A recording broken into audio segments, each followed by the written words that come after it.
Thank you, David. I gather that you were the Vice Chair of the Update Committee for the PMBOK version 6 recently released. And I was just interested, in there was a new risk response strategy. I just wondered if you could tell us what it is. Yes, I was very privileged. It took 3 years out of my life, but the PMBOK Guide 6th edition, I was the Vice Chairman of the core team to update the whole of the PMBOK Guide. And of course I had special responsibility for the risk management chapter, being a risk specialist. And I had a team of 6 risk experts, and then we had 20 reviewers for the risk chapter and so on.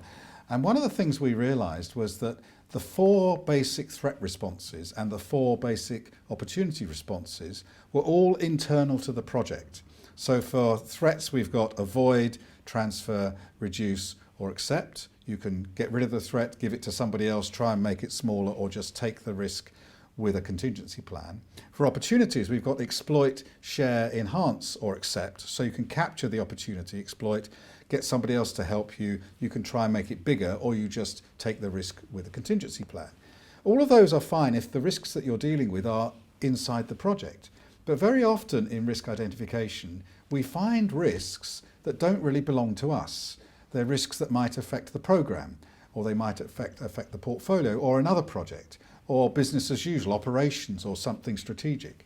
And the question is, what do we do with those? I'm not going to manage it, so I don't really want to put it in my risk register. But if I found a risk, a threat, or an opportunity that could affect somebody else, what do? Do I put it on the table and hope they find it?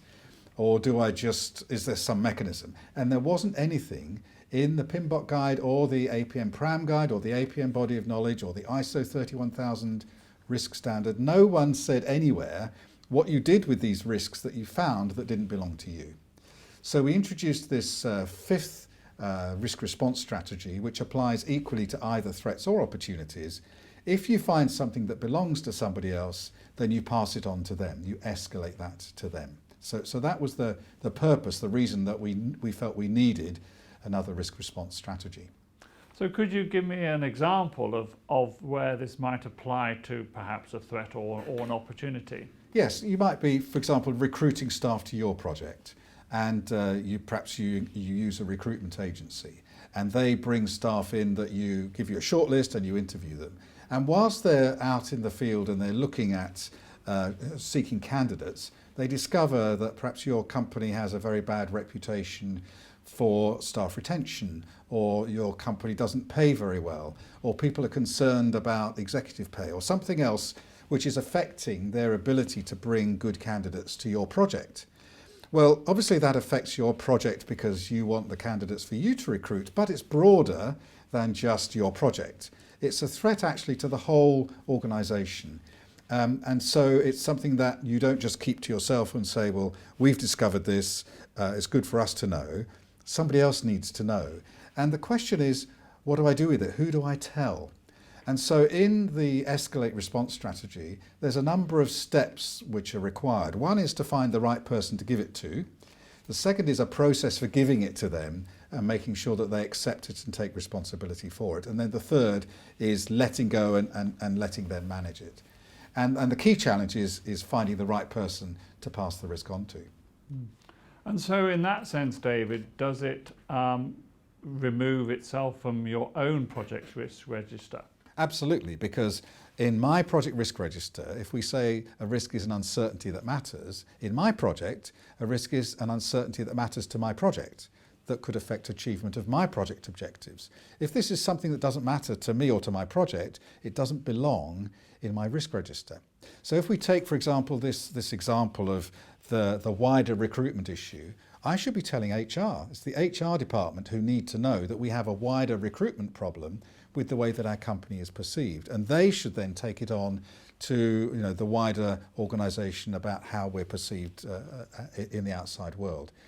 So what I have to do as a project manager, I found this thing, it doesn't just affect me. I then need to pass it to the HR department and say, this is for you to take responsibility for. Now, the question is, in general terms, how do you decide who to pass a risk on to that you found that doesn't belong to you? And the key is this link between risks and objectives. A risk is an uncertainty that matters. It matters because it could affect objectives. If it's not a project objective, then it doesn't affect me as the project manager. But the person I should pass it on to is the person whose objective would be affected.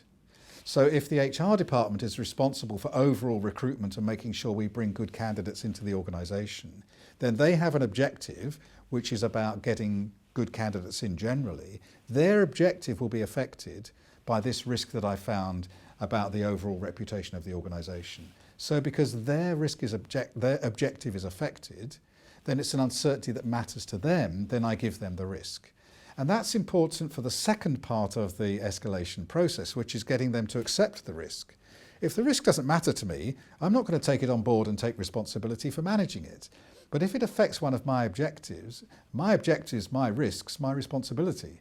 So they should be saying, oh, I'm so glad you've told me about this because I need to know so that I can be aware and take appropriate action. So then they are happy to take the risk off my hands because it affects one of their objectives, and then they want to take it and manage it. So the idea of, first of all, identifying it, secondly, finding the right person, and then transferring responsibility to them, comes through this line of the objectives.